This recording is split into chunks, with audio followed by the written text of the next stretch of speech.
আপনার স্বামী খারাপ, আপনার স্বামী মারাত্মক লেভেলের খারাপ, এই খারাপ স্বামীর মনও গলে যাবে এই আমলগুলা যদি আপনি করতে পারেন। মনে রাখতে হবে, একজন নারী তার একেবারে ঘনিষ্ঠ সবচাইতে আপন হলো পৃথিবীতে তার স্বামী। যেই নারীর স্বামী ভালো ওই নারীটার সবই ভালো। আর যেই নারীর স্বামী ভালো না, সে যদি মনে করেন বড় দামি এয়ার কন্ডিশনে যদিও থাকে, বা বড় ডুপ্লেক্স বাড়িতেও যদি সে ঘুমায়, দামি গাড়িতেও যদি সে চড়ে, কিন্তু তার স্বামী ভালো না, ওই নারীটা কখনো সুখী হতে পারে না। আর যেই নারীর স্বামী ভালো, ডুপ্লেক্স বাড়ি নাই, তারপরে ভালো মানের কোনো গাড়ি নাই, যানবাহন নাই, টাকা পয়সা নাই, ব্যাংক ব্যালেন্স নাই, কিন্তু স্বামীটা একেবারেই সৎ, স্বামীটা একেবারে তাকে মন উজাড় করে তাকে ভালোবাসে, মোহাব্বত করে, দিন আনে দিন খায়, কিন্তু স্বামী ভালো, ওই ঘরের ভিতরে শান্তির কোনো অভাব নাই। আর আপনার ঘরের ভিতরে টাকা পয়সা আছে, ব্যাংক ব্যালেন্স আছে, ধন সম্পদ আছে, কিন্তু ভালোবাসার নামে যে একটা শান্তি সেটা নাই, তাহলে আপনার ঘরের ভিতরে গজব, আপনার ঘরের ভিতরে কখনো শান্তি আসতে পারে না। আমরা চাই আমাদের ঘরটা যেন শান্তির বাগান যেন হয়ে যায়। আমরা চাই আমাদের ঘরটা যেন ভালোবাসায় যেন মুখর হয়ে যায়, একে অপরের প্রতি মহাব্বত, ভালোবাসা, একে অপরের প্রতি আন্ডারস্ট্যান্ড যেন গভীর হয়ে যায়। কারণ আল্লাহ পাক রব্বুল আলামিন তিনি আমাদেরকে জানাইয়া দিয়েছেন, এই পৃথিবীতে সবচাইতে দামি সম্পদ হলো তোমার স্ত্রী। আর স্ত্রীর জন্য এই পৃথিবীতে সবচাইতে দামি সম্পদ স্বর্ণ, হীরা, মণি, মুক্তা, সেইগুলা কিন্তু নামা। আপনার জন্য সবচাইতে দামি সম্পদ হলো আপনার স্বামী। যেই স্বামী, অনেক স্বামী আছে কেমন জানেন, অনেক নারীদের অনেক অভিযোগ আমাদের শুনতে হয় যে হুজুর আমার স্বামী প্রবাসে আছে, নতুন বিবাহ করেছেন, 2-3 মাস আমরা সংসার করার পরে আমার স্বামী প্রবাসে যাওয়ার পরে এখন আর আমার সাথে এতটা যোগাযোগ করে না। হুজুর আমি কি করতে পারি? আপনি আমাকে একটা সাজেশন দেন যে কি আমলটা করলে আমার স্বামী আমাকে ভালোবাসবে, মহাব্বত করবে। আচ্ছা, চিন্তা করছেন? আমি আমার ওই প্রবাসী ভাইকে বলি, আল্লাহর কসমকে আমি বলি, নিজের ঘরের ভিতরে সুন্দরী রূপসী স্ত্রী রেখে যেই পুরুষ প্রবাসের জীবনে গিয়ে আনন্দ তালাশ করে, প্রবাসের জীবনে গিয়ে শান্তি তালাশ করে, তার স্ত্রীর হক সে আদায় করে না, স্ত্রীর খোঁজ খবর নেই না, বাচ্চা কাচ্চার খোঁজ খবর নেই না, আল্লাহর কসমকে বলি, ইতিহাস সাক্ষী আছে, ওই পুরুষ কখনো সুখ তালাশ করতে পারবে, তার মনের ভিতরে কখনো সুখ প্রবেশ করবে না। অনেক পুরুষ আছে এমন, নিজের ঘরের স্ত্রী আছে, দিনের পর দিন তাকে টর্চারিং করা হয়, তাকে এক্সেস করা হয়, তার উপর আঘাত করা হয়, তার উপর নির্যাতন করা হয়। বাবা, এমনটা কখনো করবেন না। মনে রাখতে হবে, খারাপ স্বামীকে, খারাপ স্বামীর কিছু বদ অভ্যাস আছে, এই বদ অভ্যাসগুলো আমি বলি, এই খারাপ স্বামী আপনি কিভাবে ভালো করবেন সেটাও আমি আপনাকে আমার আলোচনার পরে আমি বলে দিব ইনশাআল্লাহ। আমার মা বোনেরা, ধৈর্য ধারণ করে কথাগুলা শুনেন, ইনশাআল্লাহ আপনাদের উপকারে আসবে। যে আমলটা, যে প্রসেসিংটা আমি আপনাকে বলবো, সেটাকে আপনি প্র্যাকটিস করবেন, সে আমলটা আপনি করবেন নবীর সুন্নাহ মোতাবেক, আল্লাহ পাকের কোরআন থেকে আমি সে আমলটা আমি আপনাদেরকে দিব ইনশাআল্লাহ। দুনিয়ার সব মিথ্যা হতে পারে, দুনিয়ার সবাই ধোঁকাবাজ হতে পারে, দুনিয়ার সবাই আপনার সাথে চিট করতে পারে, প্রতারণা করতে পারে, আল্লাহ পাক রব্বুল আলামিনের মহাগ্রন্থ আল কোরআন কখনো বান্দার সাথে প্রতারণা করে না। আমার আল্লাহ জানায়া দিয়েছেন, লা তাবদীলা লিকালিমাতিল্লাহ, আমি আল্লাহর কোরআনের কোনো পরিবর্তন নাই, যা বলেছি আমি তোমাদেরকে তাই দান করব। তো খারাপ স্বামী, খারাপ স্বামীর কিছু কোয়ালিটি আছে, খারাপ স্বামীর কিছু বদ অভ্যাস আছে। এই বদ অভ্যাসগুলো 1 নাম্বার হলো, 3টা আছে। 1 নাম্বার হচ্ছে স্বামী তার স্ত্রীর সাথে সব চাইতে বাজে বিলাপ করে, সব চাইতে বাজে ব্যবহার করে। আছে না এমন স্বামী, ঘর থেকে বের হইলে তার ব্যবহার অত্যন্ত ভালো, মানুষ তার প্রশংসা করে, অমুক ছেলের ব্যবহারটা অত্যন্ত সুন্দর, অমুক ছেলের ব্যবহারটা অত্যন্ত সুন্দর, কিন্তু ঘর থেকে বের হওয়ার পরে মানুষের সাথে আপনার ব্যবহার সুন্দর, কিন্তু বাবা আপনার ব্যবহার মানুষের সাথে সুন্দর হতে পারে, মানুষের সাথে আপনার আচরণ সুন্দর হতে পারে, কিন্তু নিজের স্ত্রীর সাথে সবচাইতে বাজে ব্যবহারটা আপনি করেন। আল্লাহ পাক রব্বুল আলামিন কুরআনুল কারীমের ভিতরে আমার আল্লাহ বড় সুন্দর চমৎকার আকারে আমার আল্লাহ জানায়া দেন, ওয়াশিরুহুন্না বিল মারুফ, সবচাইতে সুন্দর ব্যবহার করতে হবে আপনি আপনার স্ত্রীর সাথে। ও বন্ধু, আপনি জানেননি আল্লাহ পাক রব্বুল আলামিন বলেন ওই পুরুষটা হলো সবচাইতে দামি, ওই পুরুষটা হলো সবচাইতে উত্তম, যেই পুরুষটা তার স্ত্রীর কাছে ভালো। কিন্তু আপনি বাহিরে অনেক মানুষের কাছে আপনি ভালো, কিন্তু নিজের স্ত্রীর কাছে যদি আপনি ভালো না হন, ওই পুরুষটা কখনো ভালো হতে পারে না। এটা আমার কথা নয়, বিশ্বনবী সাল্লাল্লাহু আলাইহি ওয়াসাল্লাম তিনি আমাদেরকে জানাইয়া দিয়েছেন, ওই পুরুষটাই হলো সবচাইতে উত্তম, সবচাইতে দামি, যেই পুরুষ তার স্ত্রীর কাছে ভালো। কিন্তু আপনি কি করেন? সবচাইতে বাজে ব্যবহার করেন স্ত্রীর সাথে, আর ঘর থেকে বের হইলে আপনার কত সুন্দর রোমান্টিক ব্যবহার, কত সুন্দর আলাপ আলোচনা, না না, এটা কখনো হতে পারে না। আল্লাহ কোরআনে বলে দিয়েছেন একজন স্বামী তার স্ত্রীর কাছে সবচাইতে সুন্দর মুলায়ম ব্যবহার করবে, ওয়াশিরুহুন্না বিল মারুফ, একেবারে সুঠাম ব্যবহার করবে। কিন্তু আমরা সবচাইতে বাজে ব্যবহার করি স্ত্রীকে।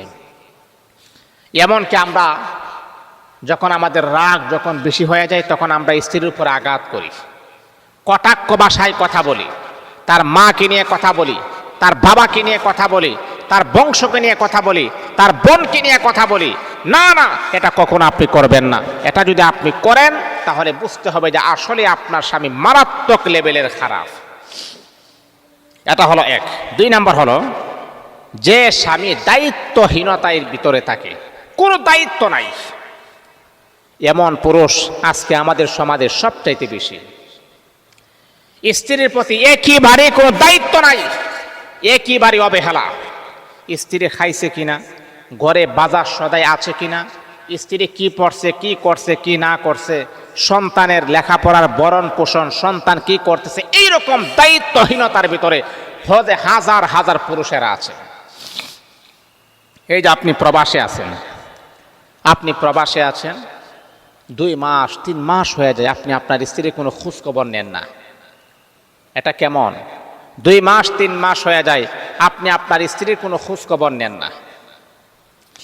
এই যে আপনি যে আপনার স্ত্রীর খোঁজ খবর দিয়ে নিচ্ছেন না, আপনি আপনার স্ত্রীর ছেলে মেয়েদের খোঁজ খবর নিচ্ছেন না, তাদের ভরণ পোষণ দিয়ে আপনি দিচ্ছেন না, মনে রাখতে হবে বাবা, আল্লাহ পাকের কাঠগড়ায় আপনি আসামি হবেন, আল্লাহ পাকের কাঠগড়ায় কিন্তু আপনি গ্রেফতার হয়ে যাবেন।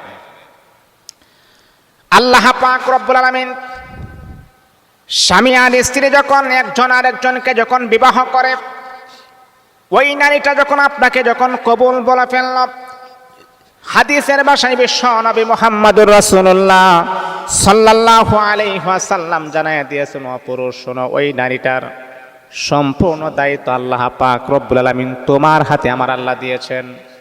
তার ভরণ পোষণ, তার দেখাশোনা, তার ভালো মন্দ সব কিছুর দায়িত্ব কিন্তু আল্লাহ পাক রব্বুল আলামিন তোমার হাতে আমার আল্লাহ হস্তান্তর করলেন।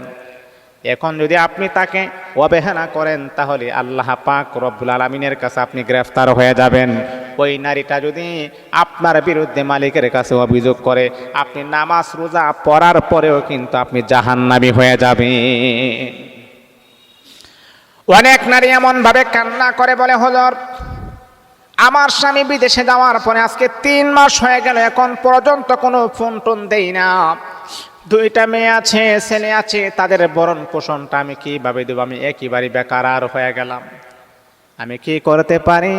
আপনি আমাকে এমন একটা আমল দিন যাতে করে আমার স্বামী যেন আমাকে ফোন দেই। ওরে বাবা, আপনি মনে করতেছেন বিদেশে গিয়ে আপনি শান্তি তালাশ করবেন? আল্লাহর কসম, ঘরের ভিতরে হালাল স্ত্রী ছেলে সন্তান রেখে দিই, যতই আপনি শান্তি তালাশ করেন আমার আল্লাহ কখনো শান্তি আপনাকে দিবেন না। তাহলে এই রকম সিমটম যদি থাকে তাহলে বুঝতে হবে যে আপনার স্বামী আসলে খারাপ। কারণ দায়িত্বহীনতা, দায়িত্ব যেই স্বামী পালন করে না ওই স্বামী কখনো ভালো হতে পারে না। আর ওই স্বামী খারাপ হয়ে গেছে, ওই স্বামীর চরিত্র খারাপ হয়ে গেছে, মা ওই স্বামী মারাত্মক লেভেলের খারাপ। এটা হলো 2 নাম্বার। 3 নাম্বার হচ্ছে যেই স্বামী ঘরের ভিতরে এত সুন্দর রূপসী, দেখতেও সুঠাম দেহের অধিকারী, চেহারা মাশাআল্লাহ অনেক সুন্দর, এত সুন্দর স্ত্রী রেখে যেই স্বামী বাহিরে অন্য নারীর সাথে পরকীয়া লিপ্ত হয় ওই স্বামী কখনো ভালো হতে পারে না। চিন্তা করছেন? আমি অনেক সময় অবাক হয়ে যাই, অনেক পুরুষের কর্মকাণ্ড তো আমরা সোশ্যাল মিডিয়াতে অনেক সময় প্রকাশিত হয়ে ধরা পড়ে যাই, সোশ্যাল মিডিয়াতে ছেড়ে দেই, অবাক হয়ে যায়। কেন? নিজের ঘরের স্ত্রী এতটাই সুন্দর কিন্তু পরকীয়া করে একেবারে বাজে একটা মেয়ের সাথে। এটার কারণটা কি আপনি জানেন? এটার কারণটা হচ্ছে এটা হলো হারাম। আর হারামের সাথে রিলেশন হওয়া, হারামের সাথে সম্পর্ক গভীর হওয়া, শয়তান এটার প্রতি একটা ইন্টারেস্ট দেয়া দেয়। আর হালাল জিনিস এটা বৈধ, এটার প্রতি শয়তানের কোনো ইন্টারেস্ট নাই। মনে রাখতে হবে মা, মনে রাখতে হবে বাবা, যেই স্বামী নিজের ঘরে সুন্দরী রূপসী স্ত্রী রেখে বাহিরে অন্য নারীদের সাথে পরকীয়া করবে, আল্লাহর কসম কে বলি, আল্লাহর কসম কে বলি, ওই স্বামী কখনো ভালো হতে পারে না, খারাপ হয়ে যায়। ও মা, তাহলে আপনি কি করবেন?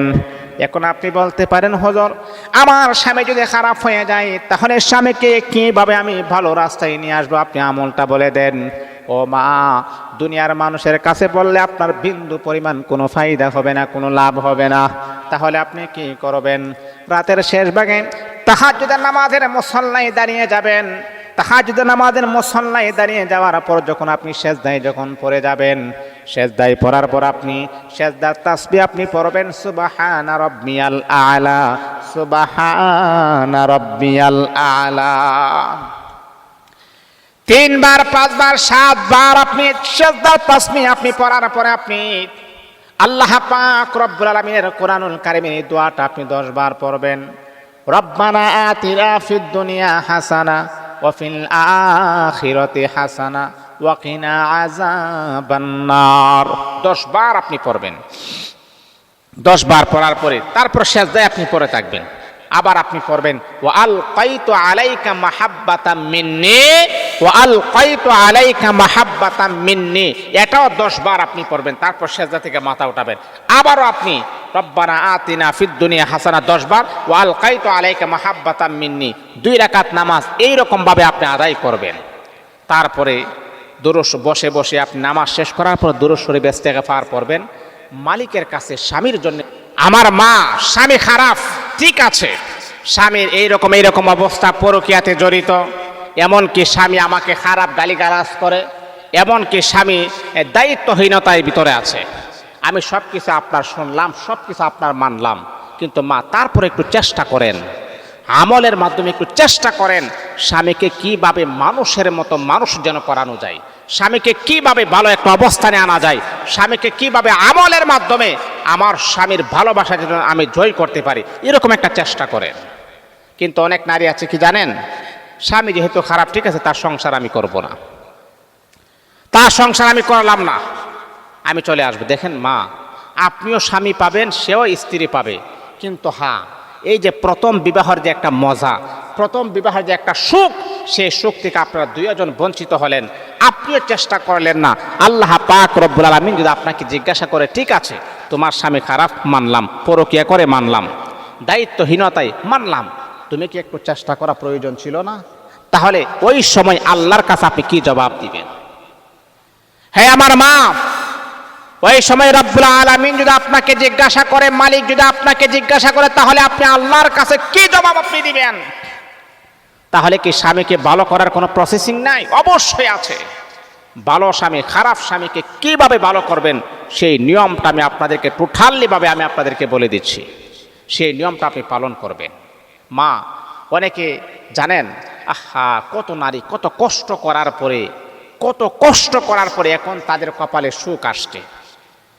মা, এখন আপনি আপনার স্বামীকে ডিভোর্স দিয়ে দিলেন, আপনি ডিভোর্স দেওয়ার আগে যেই নারীটা ডিভোর্সি তার সাথে একটু কথা বলেন। দেখেন আপনার স্বামী একটু খারাপ, এতে করে আপনার বাবার বাড়ির মানুষ আপনাকে বলে, এর সংসার করার কোনো প্রয়োজন নেই, চলে আসো। আপনার ভাই বলতেছে না তোমাকে আরেকটা বিবাহ দিব, চলে আসো, এর সংসার করার কোনো প্রয়োজন নাই। কিন্তু আপনার তো চিন্তা করা দরকার যে আপনার 3টা বাচ্চা আছে, আপনার 3টা বাচ্চা আছে। 3টা বাচ্চা রেখে আপনাকে কোনো সুষ্ঠু জ্ঞানবান কোনো পুরুষ আপনাকে বিবাহ করতে পারে না। যে পুরুষ আপনাকে বিবাহ করবে, আপনার চেহারা সুন্দর, কয়েকদিন আপনাকে ইউজ করার পর আবার লাথি মেরে ফেলে দিবে, তখন আপনি কার কাছে যাবেন? হ্যাঁ, তখন আপনি কি করবেন? আপনি আপনার স্বামীকে ডিভোর্স দেওয়ার চিন্তা করার আগে ডিভোর্সের নারীর সাথে একটু কথা বলেন। ডিভোর্সের নারী একটু কথা বলেন। একজন ডিভোর্সের নারীর কথাবার্তা আমি শুনলাম।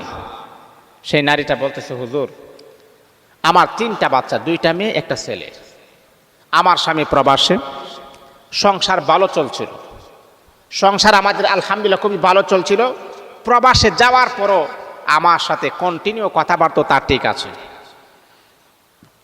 হঠাৎ করে তার সাথে একজন বাঙালি নারীর দেখা হয়ে গেছে, তাদের মাঝে একটা ফিজিক্যালি একটা সম্পর্ক হয়ে গেছে, গভীর সম্পর্ক হয়ে গেছে। ওই নারীটার সাথে সম্পর্ক হওয়ার পরে সে আমাকে এখন আস্তে আস্তে ধীরে ধীরে সে আমাকে ভুলে যাচ্ছে। আমি অনেক কষ্ট করেছি, লাস্ট পর্যন্ত আমার বাবার বাড়ির মানুষেরা আমাকে বলতেছেন ওর সংসার করা কোনো প্রয়োজন নাই, চলে আসো, তোমাকে আরেক জায়গাতে বিবাহ দিব। হুজুর আপনি জানেন, আমার মা বাবার কথা যদি আমি শুনতাম তাহলে আমার বাচ্চাগুলো এতিম হয়ে যাইত, বাচ্চাগুলো বাবার আদর থেকে বঞ্চিত হইতো, মার আদর থেকে বঞ্চিত হইতো। আহারে, ভুল হয়েছে, যে কোনো একজনে ভুল করেছে, যে কোনো একজনের জন্যে আমার এই বাচ্চাগুলা কেন অন্যায়ের শিকার হবে, আমার এই বাচ্চাগুলা কেন আদর থেকে বঞ্চিত হবে। আমি আমার ওই বোনটাকে বললাম, বোন তাহলে তুমি কি সিদ্ধান্ত নিলাম? ওই বোনটা চোখের পানি ছেড়ে দিয়ে হাউমাউ করে কান্না করে বলতেছে, হুজুর আমি আপনার বয়ান আজ থেকে আমি 5 বছর পর্যন্ত, 5 বছর আগেও কিন্তু আমি আপনার বয়ানগুলা শুনি। হুজুর আপনি জানেন না, আমি আমার এই কষ্টের কথাগুলা একজন মানুষ যখন জানাজানি যখন শুরু হয়ে গেছে, সবাই কিন্তু আমাকে সাহস দিচ্ছে, না না, ও সংসার করার কোনো প্রয়োজন নাই, চলে আসো, তোমাকে আরেক জায়গায় বিবাহ দিব। হুজুর আপনি জানেননি, রাতের বেলা যখন আমি ঘুমাই, আমার 2টা মেয়ের দিকে আমি তাকিয়ে তাকিয়ে, সন্তানের দিকে তাকিয়ে তাকিয়ে হারি, আমিও স্বামী পাবো। আমি যদি আরেকজন স্বামীর ঘরে যদি আমি চলে যাই, ওই স্বামী কখনো তাদেরকে সন্তান হিসাবে মেনে নিবে না। আমার এই সন্তানগুলো এতিম হয়ে যাবে, মার আদর থেকে বঞ্চিত হবে, এমন কি বাবার আদর থেকে বঞ্চিত অলরেডি হয়ে গেছে। হুজুর আপনি জানেননি, তাদের কথা চিন্তা করে রাতের বেলা আমি নামাজ পড়া শুরু করলাম, রাতের বেলা আমি তাহাজ্জুদের নামাজ পড়া শুরু করলাম, আল্লাহ পাক রব্বুল আলামিনের কোরআনুল কারীমের আয়াতটাও পড়া শুরু করলাম। আপনি আমাদেরকে বলে দিয়েছেন স্বামীর জন্য স্বামীর কথা স্মরণ করে স্বামীর ছবির উপরে আল্লাহ পাক রব্বুল আলামিন সূরা তুহার 39 নম্বর আয়াতটা পড়ার জন্য, ওয়া আলকাইতু আলাইকা মাহাব্বাতাম মিন্নি ওয়া লিতুসনা আলা আইনি। হুজুর আপনি জানেননি, আমলটা এতটাই বেশি আমি করেছি, এতটা বেশি আমি করেছি, আমার মনে হয় আমার চাইতে বেশি মনে হয় অন্য কোনো নারী করছে কিনা, এটাও আমার সন্দেহ আছে। 1 বছর নয় হুজুর, আমি আমলটা 3 বছর আমি করেছি, কখনো আমার ধৈর্য হারা হই নাই, তাহাজ্জুদের নামাজ আমার মিস হয় নাই, 3 বছর আমি পড়েছি।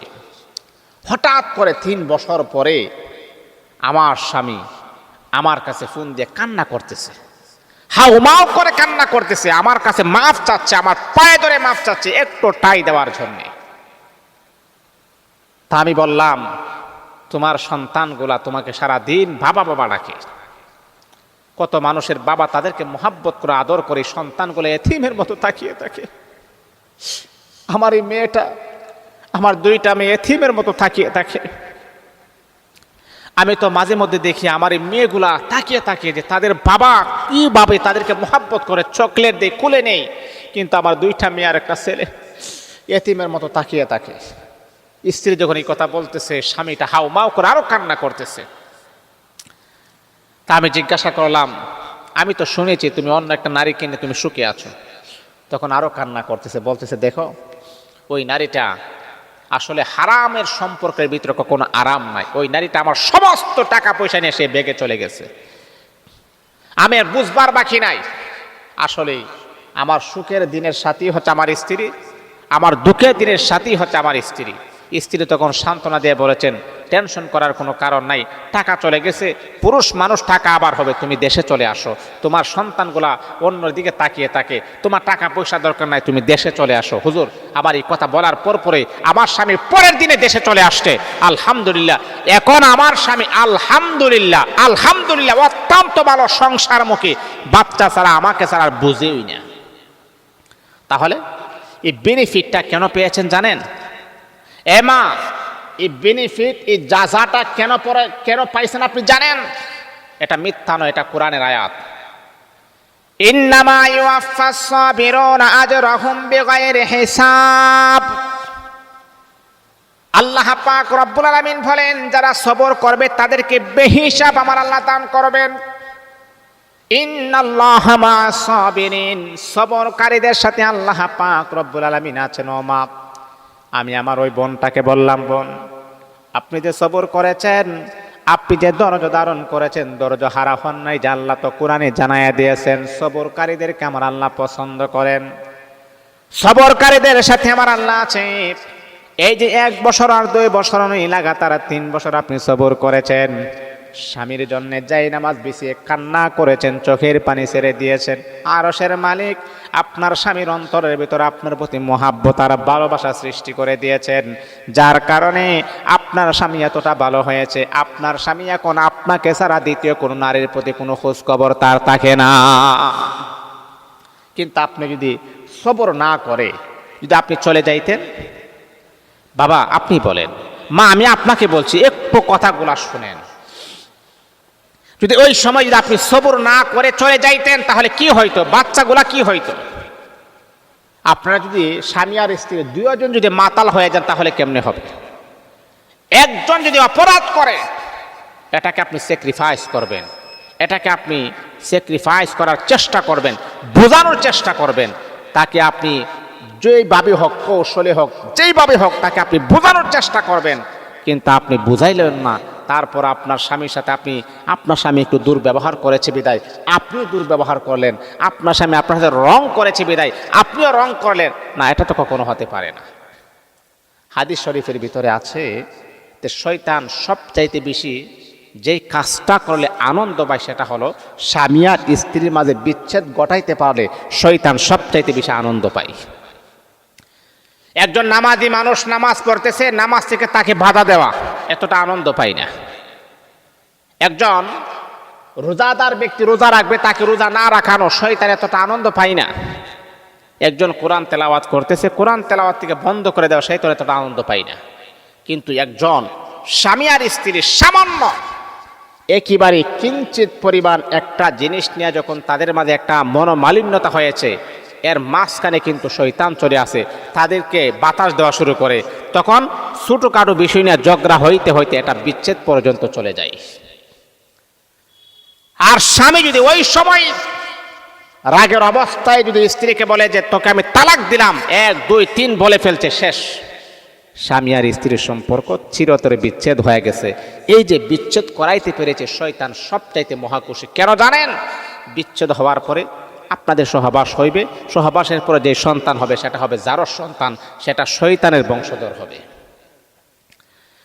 এই জন্য আমার বাবা বন্ধুরা, আমার শোনব, ছোটখাটো বিষয় নিয়ে কখনো ঝগড়া করবেন না, একজন আরেকজনকে স্যাক্রিফাইস করবেন। যদি স্বামীর রাগ যদি উঠে যায় তাহলে স্ত্রী ঠান্ডা হয়ে যাবেন, আমার স্ত্রীর রাগ যদি উঠে যায় স্বামী ঠান্ডা হয়ে যাবেন। একজন আরেকজনকে স্যাক্রিফাইস করবেন, একজন আরেকজনকে মহাব্বতের দৃষ্টিতে দেখবেন। মারে আমার শোনব, আমি আমার ওই বোনটাকে বললাম, বোনেরি এটার যাচাই, এটার বেনিফিট আল্লাহ পাক রব্বুল আলামিন দুনিয়াতে আপনাকে দিয়েছেন, দুনিয়াতে আপনাকে দিয়েছেন। আপনি যে সবর করেছেন, আপনি যে সবর করেছেন, আপনি যে সবর করেছেন, সবরের প্রতিদান আল্লাহ পাক রব্বুল আলামিন দুনিয়াতে আপনাকে দান করে দিয়েছেন।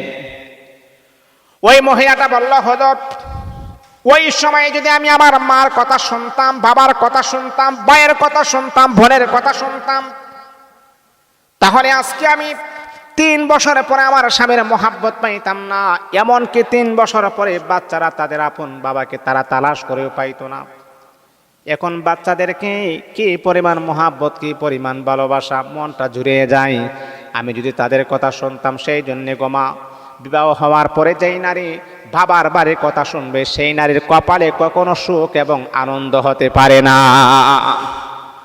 অনেক নারী আছে এমন, জানেন, আপনার বিবাহ হয়ে গেছে, মারে ও মা, আমি আপনাকে বলছি শুনেন, অনেক নারী আছে সংসারে 12টা বাজায় ফেলে, বাবার বাড়ি কুপরামর্শ শুনে স্বামীর সাথে বিভিন্ন ভাষায়, খারাপ ভাষায় কথা বলে, আর স্বামীও তার স্ত্রীর প্রতি মারাত্মক লেভেলের দুর্বল, স্ত্রী অত্যন্ত সুন্দরী, এই জন্য কিছু বলেও না।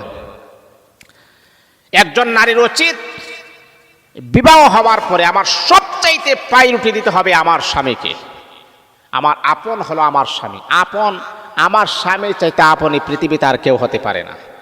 আচ্ছা মা, আপনি বলেন, যখন আপনার বিবাহ হয়ে গেছে, বিবাহ হওয়ার পরে যদি আপনি মারা যান, এই মুহূর্তে যদি আপনার ইন্তেকাল হয়, মালাকুল মাউত যদি আপনার কাছে আসে, ইন্তেকাল হওয়ার পরে আপনার দাফন কাফনটা কোথায় হবে? বাবার বাড়ি গুরুস্থানও নাকি স্বামীর বাড়ি গুরুস্থান? কি বলছেন? হ্যাঁ, স্বামীর বাড়ি গুরুস্থানে। তাহলে আপনি মারা গেলে আপনার লাশটা পর্যন্ত বাবার বাড়িতে নিতে যাবে না, কারণ আপনার ঠিকানা হলো আপনার স্বামীর বাড়ি। আর ওই সমস্ত কুলাঙ্গার মার্কা কিছু নারী আছে, আহা, স্বামীর বাড়িকে প্রায়োরিটি দেয় না, স্বামীর বাড়িকে প্রাধান্য দেয় না। দুনিয়াতে আপনার স্থায়ী বাড়ি হচ্ছে স্বামীর বাড়ি, আর বাবার বাড়িতে তো আপনি বাদাইম্মা ছিলেন, বাবার বাড়িতে আপনি তাদের কথা শুনবেন, কিন্তু তাদের কুপরামর্শ শুনে শুনে স্বামীর বাড়িতে আপনি 12টা বাজানোর চিন্তা ফিকির, এগুলাকে মন থেকে একেবারে ধুয়ে মুছে পরিষ্কার করতে হবে। একান্তভাবে আপনি আপনার স্বামীর কথা শুনবেন, শ্বশুর শাশুড়ির কথা শুনবেন, তাদের মহাব্বত করবেন, ভালোবাসা দিবেন। এই স্বামীর বাড়িটাকে আপনি আপন বাড়ি মনে করবেন, মহাব্বতের বাড়ি মনে করবেন। আল্লাহ আমাদের সবাইকে বোঝার, মা বোনদেরকে বোঝার, খারাপ স্বামী পড়লেও ধৈর্য ধারণ করে আমলগুলা করার জন্য তৌফিক দান করেন।